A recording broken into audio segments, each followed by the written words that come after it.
Good morning from the front of the property. I am not back in the wood yard this morning. I am up front because we've got a busy day planned out as long as Mother Nature cooperates.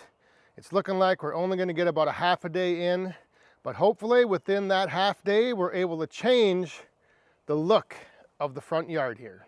And what I mean by that is hopefully the view will change to where instead of seeing all of these trees, they will all be gone and there won't be anything there.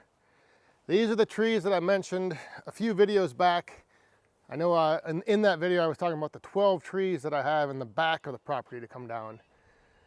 But this morning, Rick is coming over and hopefully we're going to be able to get these just on the ground. That's my only plan. He was wanting to help clean everything up and he was going to bring over the chip truck and his skid steer or his Avant loader, and I said we're going to be pressed for time with the weather, so let's just get them on the ground and I will take care of cleaning them up as I get to it throughout the next week or 2 or 3. But you can see we've got 1, 2, 3, 4, 5, 6, 7, 8, 9, 10, 11, 12, 13, 14 trees, and I think I'm going to also take out that little box elder there. So 15. And the one, I don't know if you saw that, the one is leaning into the other one. So ideally what would be nice is to just like those 4, drop them, leave them lay over there, and then the rest of these drop that way. A couple of them are leaning to come out into the yard this way. So we'll see. When Rick gets here, he will assess the situation and go from there. This one is actually leaning a little bit towards the fence. The other thing is we've got, I was gonna just push this one over with the tractor because I think I might be able to do that, but I don't know. The other thing is there is this cable and internet, I don't know what you call these things, outpost right here. And so if we're tipping any trees this way, we're gonna have to be mindful of that. And the other thing is I didn't want to pull the roots up of that tree because I think it might be in line with this buried cable going to the house. So we'll try to cut them off as flush as we can, those in the yard here, and then the rest of them there, we're just gonna drop them and I will deal with cleaning them up later.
So after the trees were all down, Rick had his kids over here, so we went for lunch, and then we went to the trampoline park for a little afternoon, I guess, jumping around. We didn't jump, the kids did. But anyway, let me show you what remains. So we took everything down except the one maple tree. This is the tree that was still healthy, still alive. All the other trees were dead. I probably mentioned that, I think in the beginning I said that we were going to take all the trees down, but we did leave the one maple. And the two trees that we had to pull over, the one that had fallen into the other one, we had to pull those over. And those were the two that were at risk to take out this maple. So I'm glad we were able to save the maple. But here is a look at what will now be my project for the next few days, probably a week or two. So we'll see how it goes. But yeah, you can just see here, all of these went over there just fine. We did have to pull those two down. Everything else dropped right where you wanted it to. These over here, they all went down. We got so I got two over here to clean up. Another one here. Probably take this little buckthorn out along with that one. But man, do things look different. So if we look back here where we were this morning, things are pretty different. One tree left, everything else is down. Down on the ground and ready to start cleaning up. And we'll have plenty of food for the yappa coming out of these trees. A couple of them are a little too big for the yappa, so those will have to get bucked up. But otherwise, I'm planning to hopefully just get a good amount of logs, as much as I can through the yappa, and then the rest will just buck up and split up. So like I mentioned, I have a little project ahead of me now. A little mess to clean up, but I'm glad that these trees are now down. There were a couple that were possibly going to take out that fence, and then I just didn't like having the thought of, at any given moment, one of those trees with a little wind could come down. But now, they're all on the ground, so now the fun will begin with the cleanup.